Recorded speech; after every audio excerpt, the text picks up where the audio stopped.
coopératives sur toute l'étendue du territoire national.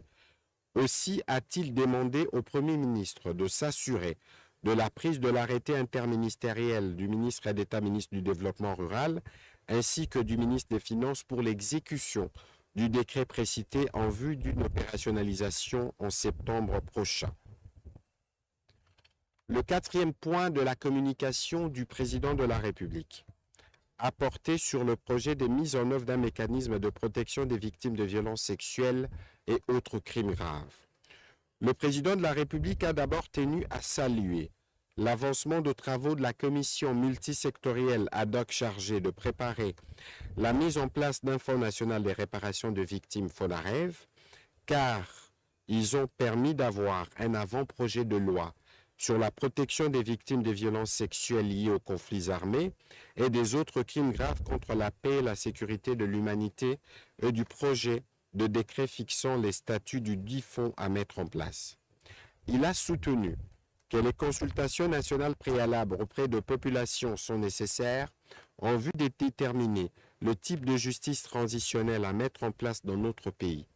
Ces consultations nationales devront également permettre de structurer le budget à allouer au Fonds des réparations des victimes qui va être créé.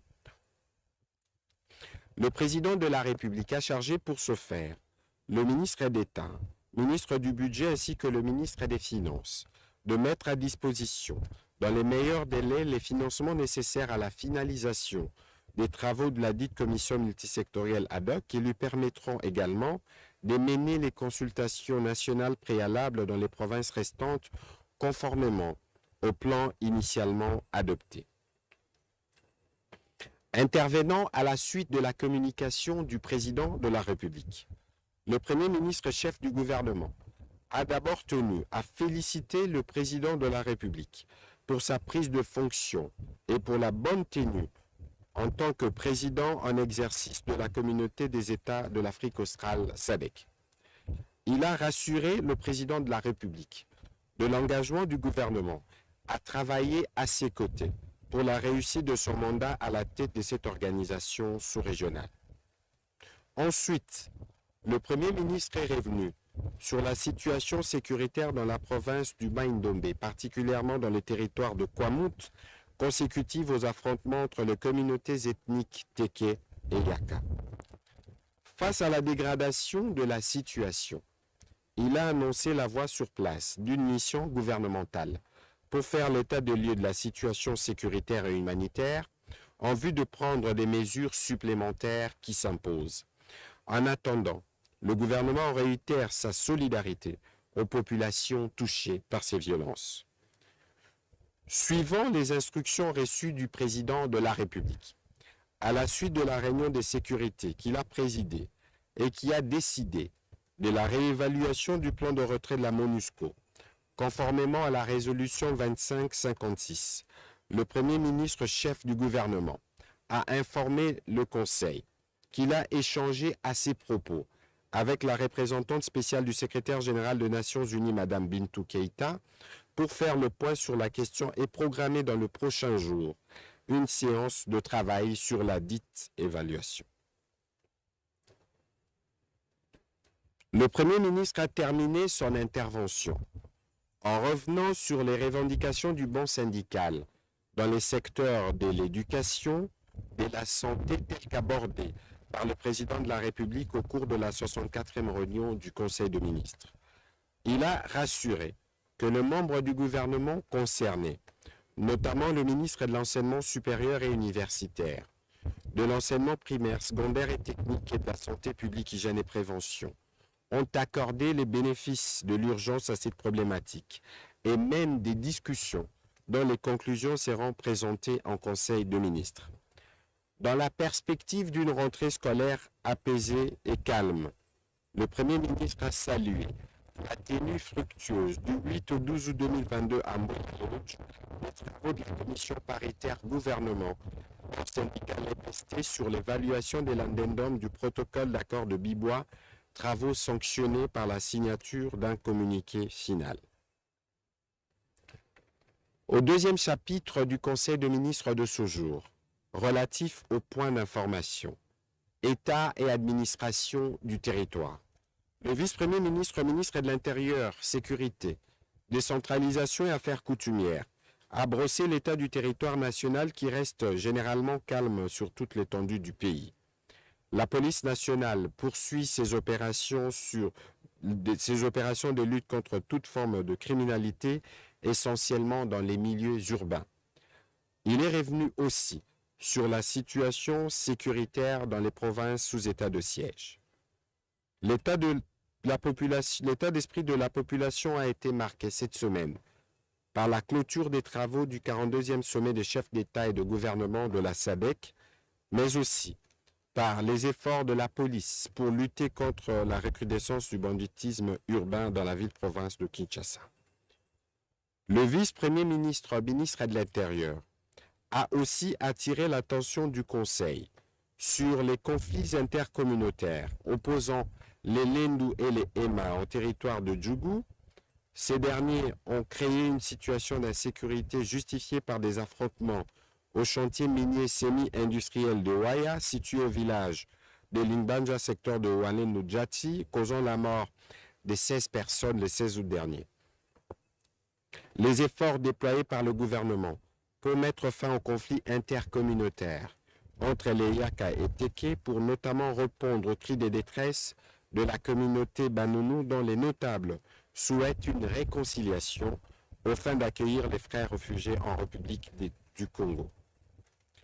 Le ministre de l'Intérieur a aussi informé le Conseil que le mouvement citoyen Véranda Muchanga projette une marche le lundi 22 août 2022 pour exiger de nouveau les départs immédiats de la MONUSCO, devenue à leurs yeux incapable d'assurer la protection de populations de l'Est du pays.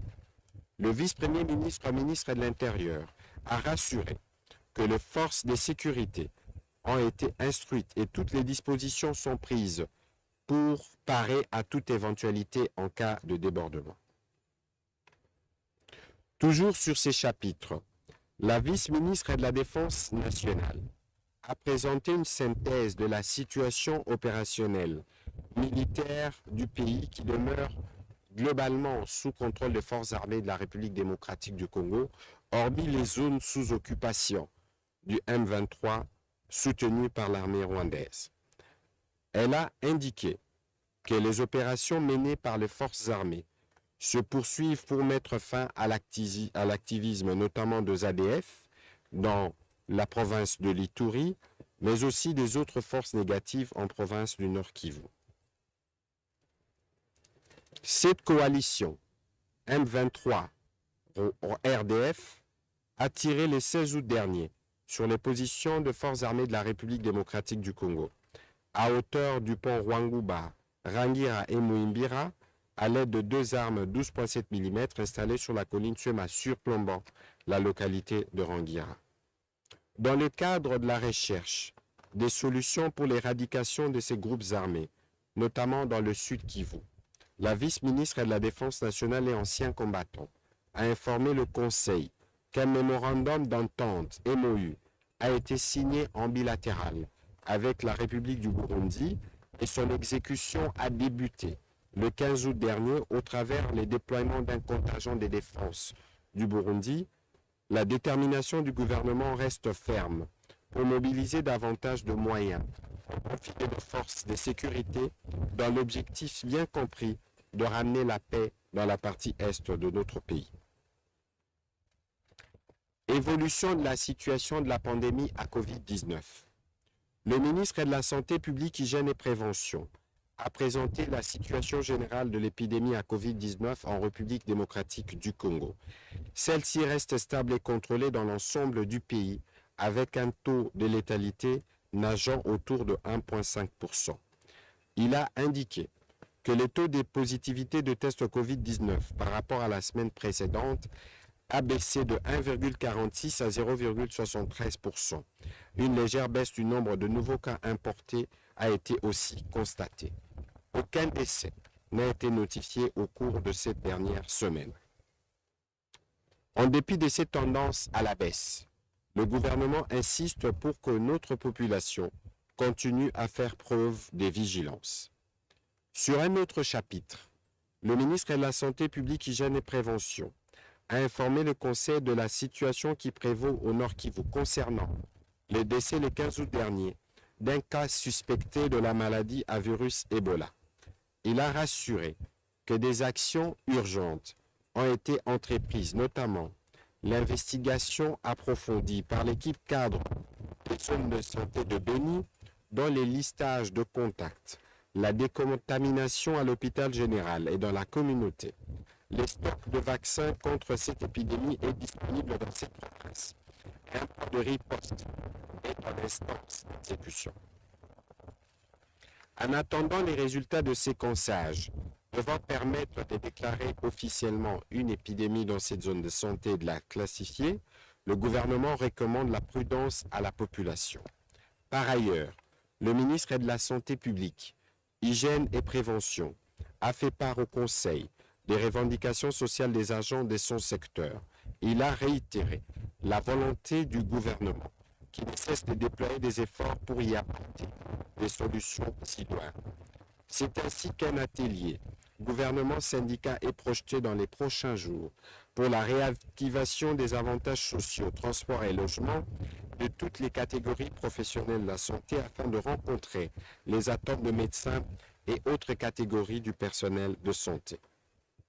Le ministre de la Santé publique a rappelé que des signaux forts ont déjà été donnés par le gouvernement, à savoir la signature de l'ordonnance présidentielle portant nomination au grade allant de médecin général au médecin résident et qui concerne plus de 900 médecins. La mise en place de la commission stratégique en vue du suivi de la mise en œuvre des résolutions des Bibois. La mise en place du comité chargé de l'examen des médecins dont la prime a été bloquée et les 10 comités a procédé à l'examen de cas réceptionnés.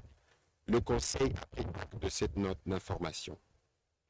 Intervenant à son tour, le ministre d'État, ministre des Infrastructures et Travaux publics, a présenté les éléments nouveaux enregistrés sur les chantiers de projets particuliers réalisés et en cours de réalisation pour la réhabilitation et la construction de certains axes routiers dans la ville-province de Kinshasa.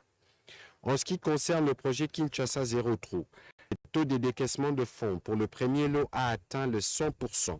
L'état physique d'exécution au 13 août 2022 a quant à lui atteint 96%. Quant au projet Tchilé-Gelou, le taux de décaissement financier a franchi la barre de 36,5% au 13 août dernier et les travaux de construction des routes, caniveaux et des revêtements des chaussées progressent à Kinshasa. Le projet Moderne Construction a connu à la même date un taux de décaissement de fonds de 45,22% alors que les travaux avancent presque au même rythme. Enfin, en ce qui concerne le projet ABC Construction, le taux d'exécution physique a dépassé les 38%. Le ministre d'État, ministre des Infrastructures et Travaux publics, a également fait le point sur l'avancement satisfaisant des projets directement financés par le Fonds d'entretien routier FONER, relatif à la lutte anti-érosive à Kinshasa, en province de Lomami, Kasaï central et Kasaï oriental, mais aussi ceux de désenclavement du quartier Koluka et d'amélioration de la fluidité au carrefour Bas-Campagne à Kinshasa. Pour terminer, la situation des financements du projet de bitumage de la route nationale numéro 1 dans son tronçon Kananga-Mbushimai a été passée au peigne fin. Le Conseil a été informé de la juxtaposition des financements sur les mêmes tronçons, privilégiant ainsi l'option de la mutualisation des efforts en vue de la matérialisation de ce projet important qui permettra une liaison routière directe entre le centre et l'ouest du pays. Le ministre d'État, ministre des ITPR, a rassuré le Conseil d'avoir chargé la cellule infrastructure de son ministère pour la coordination des activités sur cet axe routier spécifiquement. Elle portera sur l'harmonisation des standards techniques, la répartition de tronçons à couvrir par chaque financement et le suivi de l'exécution des projets. L'approche proposée, a-t-il insisté, a l'avantage de préserver les deux financements à présence et de garantir la réalisation d'autres investissements programmés avec la Banque africaine de développement, à savoir les voiries à Kananga et Kabe à Kamwanga, la construction du pont sur la rivière Kasaï à Kalabambouji entre la République démocratique du Congo et l'Angola, ainsi que la construction du poste frontalier. Le Conseil a aussi pris acte de ce rapport. Toujours sur ces chapitres de points d'information, processus de migration vers le budget programme. Le ministre d'État, ministre du Budget, a informé le Conseil sur l'état de la mise en œuvre de la migration vers le budget programme, en présentant les actions de réforme de gens entreprises à ce jour. En présentant les actions de réforme de gens entreprises à ce jour, ainsi que les défis et les perspectives à relever pour permettre de réussir cette réforme. Parmi les actions de réforme entreprises, il a évoqué les découpages de ministères en programmes budgétaires, la mise en place du dispositif de la performance par l'élaboration de projets annuels de performance dans tous les ministères, la détermination de la chaîne de responsabilité par la création et l'installation des directions administratives et financières dans 21 ministères. Quant aux perspectives, le ministre d'État, ministre du Budget, a indiqué l'adoption par les gouvernements des maquettes de programmes budgétaires et du décret portant reclassement des organismes auxiliaires, l'élaboration des outils techniques et pédagogiques pour l'uniformisation de procédures budgétaires pour tous les cycles budgétaires, la mobilisation du financement pour les réformes, l'accélération de la mise en œuvre de réformes connexes pour optimiser les succès dans la mise en œuvre de la réforme budget-programme et la coordination garantie de l'action gouvernementale et l'implication de tous les acteurs font partie des principaux défis que le gouvernement s'emploie à relever dans les budgets pour respecter l'échéance du 1er janvier 2024. Au demeurant, le ministre d'État, ministre du Budget, a préconisé la tenue d'un séminaire gouvernemental pour permettre aux membres du gouvernement de s'imprégner de principes, des enjeux et les articulations du budget programme en République démocratique du Congo. À son tour, le ministre des Finances est revenu sur le plan d'action opérationnel de la mise en œuvre de la stratégie de la réforme de finances publiques. Il a présenté au Conseil le plan d'action opérationnel de cette mise en œuvre, laquelle a été adoptée lors de la 30e réunion du Conseil des ministres tenue le 26 novembre 2021. Il a indiqué que ces documents établis pour une durée de 3 ans, allant de 2022 à 2024, suivant une approche réaliste, priorisent les domaines, les actions et les activités à entreprendre et assurent la cohérence sur le moyen terme. Cette démarche a l'avantage de permettre au gouvernement de concentrer ses efforts sur les 24 mesures de réforme prioritaires identifiées dans les 5 axes stratégiques, à savoir la réforme budgétaire, le renforcement de la politique fiscale et des capacités des administrations fiscales, la gestion de la dépense publique, la comptabilité publique et la gestion de la trésorerie, la numérisation de finances publiques. Ces plans d'action servira de tableau de bord pour le Comité national de pilotage de la stratégie de la réforme des finances et fera l'objet d'un suivi régulier lors des réunions périodiques sur la supervision du Premier ministre chef du gouvernement. Son adoption a soutenu le ministre des Finances, constitue l'un des engagements pris par le gouvernement dans le cadre du programme économique conclu avec le Fonds monétaire international. Le Conseil a aussi pris acte de ces plans d'action opérationnels de la mise en œuvre de la stratégie de la réforme de finances publiques. Dernier intervenant sur ces chapitres de points d'information, le ministre de l'Agriculture a présenté au Conseil le rapport de mission qu'il a effectué au Royaume du Maroc, au terme de laquelle il a obtenu de l'organisme chérifien pour le phosphate un appui de 5000 tonnes d'engrais agricoles permettant d'améliorer la production. Dernier chapitre du Conseil des ministres de ce jour, relatif à l'approbation d'un relevé des décisions du Conseil des ministres. Le Conseil des ministres a adopté le relevé des décisions prises lors de sa 64e réunion tenue le vendredi 12 août 2022. Commencé à 13h36, la réunion du Conseil des ministres a pris fin à 18h. Je vous remercie. Thank